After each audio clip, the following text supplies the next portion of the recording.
अगर अभी लहुरी काशी का विकास नहीं हुआ था धार्मिक क्षेत्र में तो फिर कभी नहीं होगा, क्योंकि परशुराम जी भी आए, कम पड़ गए, जो विष्णु के अवतार अंतर्यामी हैं, सब कुछ जानते हैं। जो भी यहाँ पर घटित होता है सब उनको पता है। एक जो अलख जगी हुई है दिव्य लोक आश्रम परिवार के सारे भक्त जनों में जी।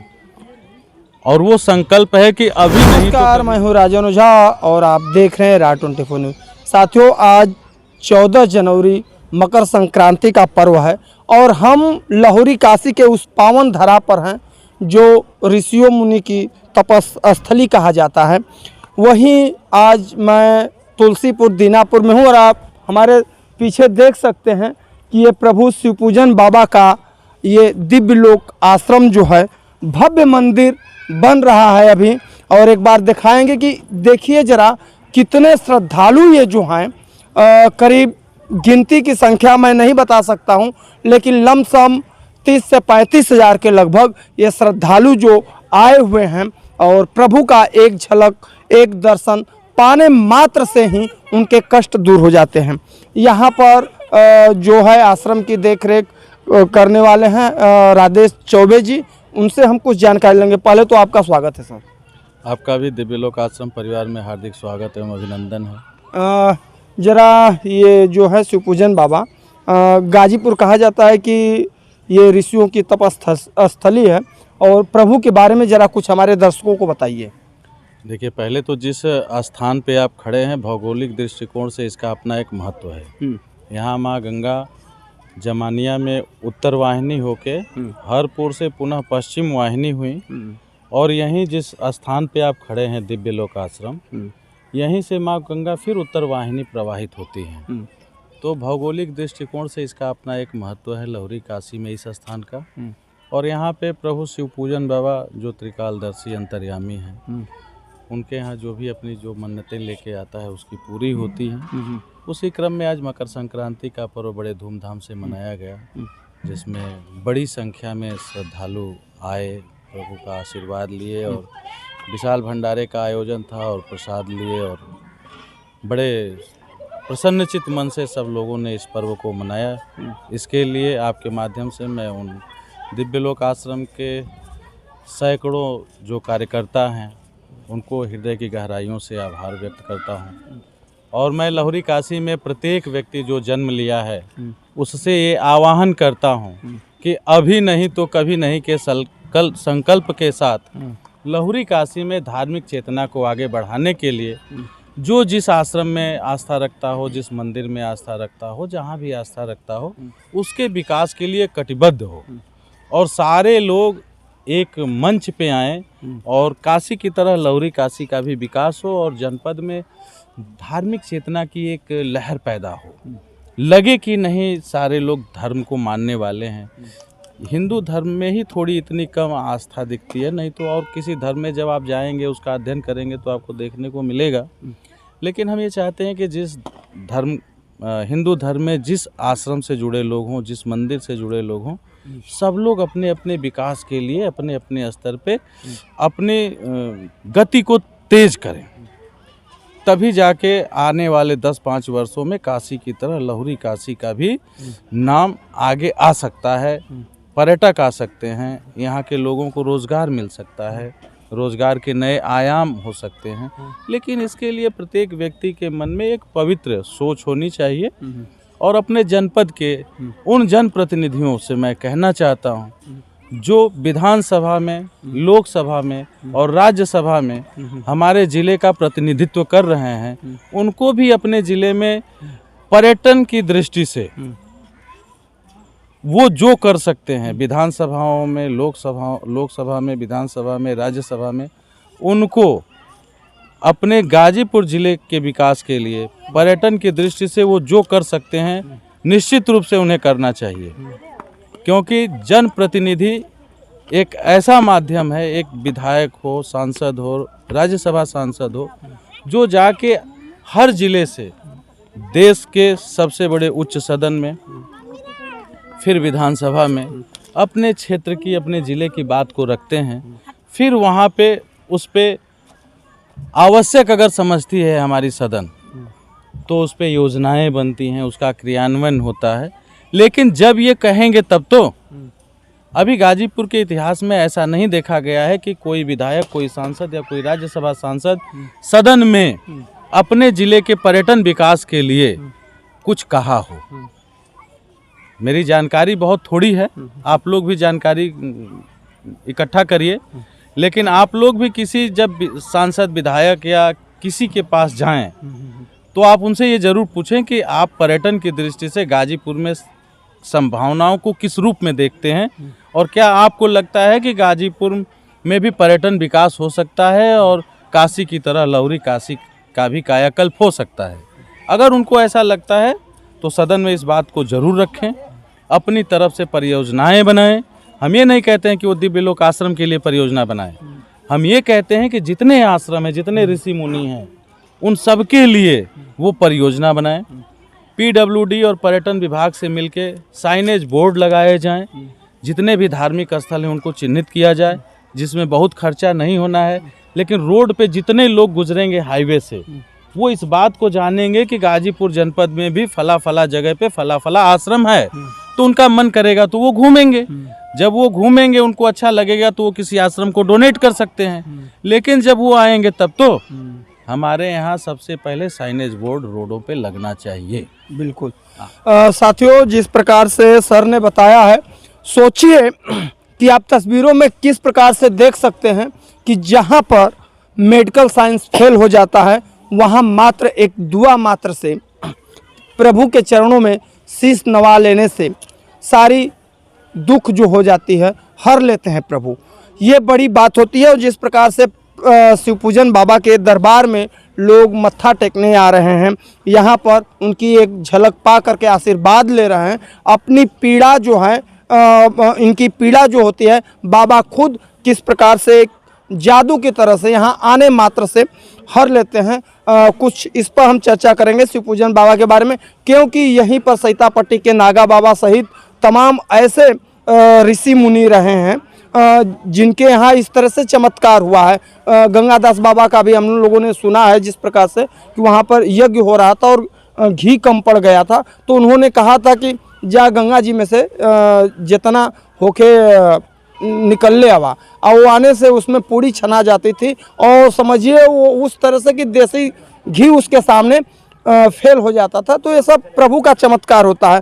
तो जरा आप शिवपूजन बाबा के बारे में भी बताइए कि किस प्रकार से आज ये भव्य मंदिर यहाँ पर विराजमान हो गया है, और जिस प्रकार से आप बता रहे हैं तमाम लोग आते भी हैं यहाँ पर दर्शन करने के लिए आ रहे हैं, जिस प्रकार से। और एक मात्र बट का पेड़ है और यहीं पर शायद प्रभु रहते थे। किस प्रकार से जंगल, जरा इसके बारे में, उनकी महिमा के बारे में थोड़ा बताइए हमारे दर्शकों को। क्या देखिए, एक अलख जगी हुई है जी। प्रभु के विषय में बहुत बताने की ज़रूरत इसलिए नहीं है कि जन जन जानता है जी।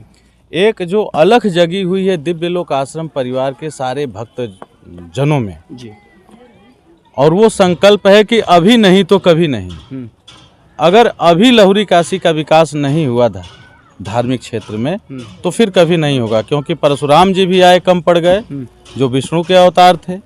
जमदग्नि ऋषि आए, वो भी रहे। नागा बाबा आए, मौनी बाबा आए, कुर्था में पौहारी बाबा रहे, जहाँ विवेकानंद जी आए। लेकिन फिर भी मैं अपने जनप्रतिनिधियों को इसके लिए जिम्मेवार मानता हूँ, क्योंकि हमारे जनपद में पर्यटन विकास का विभाग भी रहा है। हमारे जनपद में जब जब जिसकी भी सरकार बनी है, कैबिनेट स्तर के मंत्री भी रहे हैं। कहीं न कहीं अपने अंदर सबको झांकने की ज़रूरत है, और जितने जनप्रतिनिधि हैं उनको सीना फुलाने से ज़्यादा इस बात पे सोचने की ज़रूरत है कि अगर हमें जनता ने चुन के भेजा है तो सदन में क्यों ना हम अपने ज़िले के पर्यटन विकास के विषय में भी एक सवाल ज़रूर लगाएं, क्योंकि जहां इतनी संभावनाएं हैं, मुंबई में सिर्फ एक संभावना थी साईं बाबा के रूप में, अरे यहाँ तो संभावनाओं की गिनती ही नहीं है। मैं जनता जनार्दन से आपके माध्यम से एक बड़ी विनम्र अपील करना चाहता हूँ कि अपने जनप्रतिनिधियों का उपयोग थाने और तहसील की परबी तक मत करिए। अपने जनप्रतिनिधियों की सहभागिता को सुनिश्चित करिए कि अगर आप चुन के जा रहे हैं तो आप अपने ज़िले के विकास में किन किन क्षेत्रों में अपनी क्या क्या सहभागिता सुनिश्चित की है। अगर ऐसा आप किसी दल को जिता दीजिए, लेकिन जो भी दल जीत के जाए वह ज़िले के विकास में मील का पत्थर साबित हो, वह अपनी लड़ाई लड़े। सदन इस बात को माने न माने यह सदन की बात है, लेकिन जब आप हाई स्कूल की परीक्षा नहीं देंगे और तो रिज़ल्ट नहीं ना निकलेगा। आप फेल या पास तो तब होंगे ना जब आप परीक्षा देंगे। आपको 50 अंक मिल सकते हैं, 60 अंक मिल सकते हैं, डिक्टेंशन पा सकते हैं, लेकिन वो तो तब जब आप परीक्षा में बैठेंगे। हमारे जनप्रतिनिधियों को अपने ज़िले से जितने भी धार्मिक स्थल हैं वहाँ, पहले तो धार्मिक स्थलों की एक कमी है जो मेरे अपने वो में है, मैं उनको बता दूं। जो भी धार्मिक स्थल हैं जहाँ पे आश्रम है, मंदिर है, उसके कागजात को वो दुरुस्त करावें। जब तक उनका कागज़ सही नहीं होगा कोई परियोजना पास नहीं हो पाएगी। आश्रम अपने स्तर से अगर कहीं कोई कमी है तो दूर करे और जनप्रतिनिधि अपने स्तर से सारी चीज़ें सुगम हो जाएंगी, आसान हो जाएंगी। ऐसा कुछ भी नहीं है कि इसके लिए किसी को अतिरिक्त मेहनत करना पड़ेगा।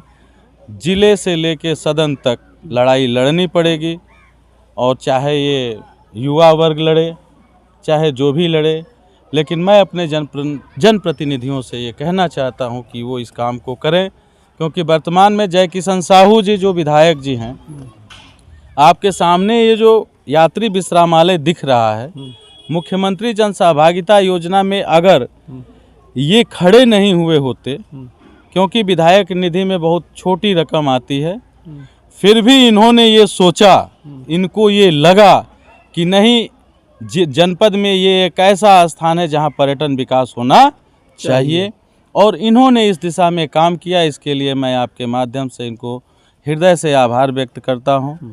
ऐसे ही हर जनप्रतिनिधि अपने अपने क्षेत्रों में पर्यटन के विकास के लिए काम करे, मैं यही चाहता हूँ।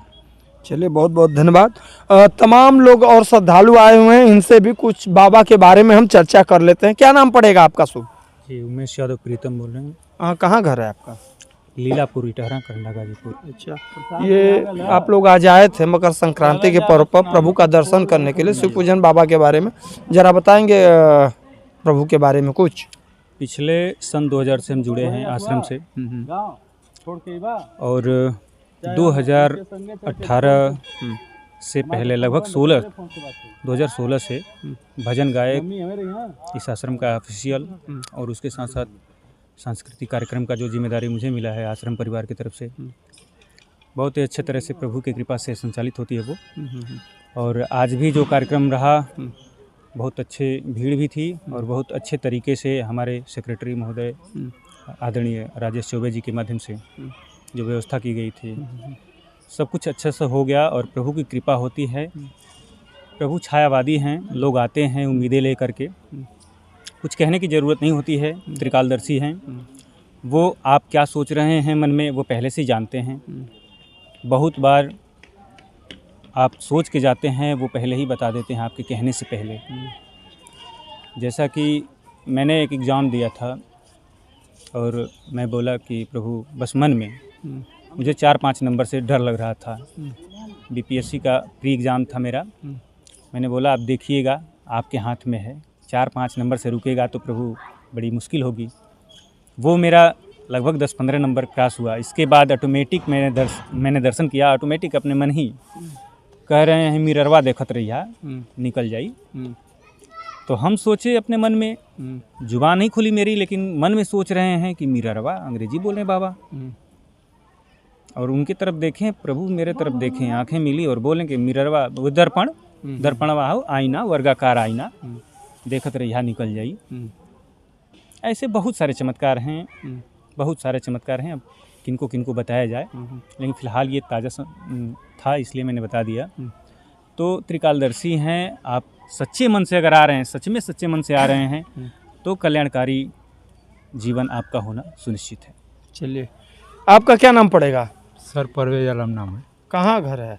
घर तो पास में दीनापुर है। अच्छा, प्रभु के बारे में कुछ जानते हैं आप? जी, क्या जानते हैं? प्रभु अंतर्यामी हैं, सब कुछ जानते हैं। जो भी यहाँ पर घटित होता है सब उनको पता रहता है। हाँ, कुछ भी होता है, आज चाहे कहीं भी हो और आते हैं, उनका अगर सामान कहीं भी रखा होता है तो बता देते हैं कि हमारा सामान यहाँ से यहाँ हटाया गया है। हाँ।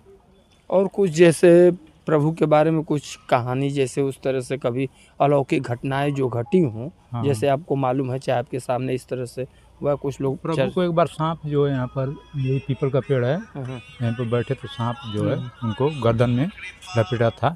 यहीं पर एक यहाँ पर मड़ई था और वहीं पर एक आदमी जो थे वही देखे। अच्छा, सांप लपेटा था गर्दन। प्रभु को। हाँ हाँ। अच्छा, हाँ, और सबलपुर बाण में भी प्रभु रहे हैं। हाँ, ये देवरिया सबलपुर बाण है ना, इसमें तपस्या किए हैं। हाँ, पहले जैसे पागल टाइप के थे तो हम लोग छोटे थे ना, पहले मतलब उस तरह से पकड़ी जैसे तो लोग मतलब हाँ पागल टाइप के थे तो हम लोग वो जाते थे, जैसे आम गिरता था ना, कोई आम पा जाते चूसते हुए चले जाते थे, बच्चे ढेला मारते थे। हाँ हाँ। चलिए, इन लोगों ने बताया प्रभु के चमत्कार किस प्रकार से और कैसे कैसे मतलब जो लोग भाई लोग देखते हैं तो कभी किसी के बारे में कुछ तो कहा नहीं जा सकता है कि जैसे आप बता रहे हैं कि पागल टाइप का, लेकिन लोगों का, हर लोगों का देखने का और सोचने का वो नज़रिया अलग होता है। तो इस तरह से भी, और हमने भी देखा है प्रभु के बारे में वास्तविक। और साथियों, जिस प्रकार से तमाम लोग यहाँ पर आ रहे हैं और ये भीड़ जो बेतहाशा, जो भीड़ यूपी चाहे बिहार चाहे अन्य राज्यों से भी यहाँ पर लोग आ रहे हैं किस प्रकार से, तो कहीं न कहीं कुछ तो कुछ इस कलयुग में भी साक्षात मानव रूपी भगवान यहाँ पर हैं। फिर हमें दीजिए इजाज़त, किसी अगले वीडियो में हम हाजिर होंगे। धन्यवाद, जय हिंद।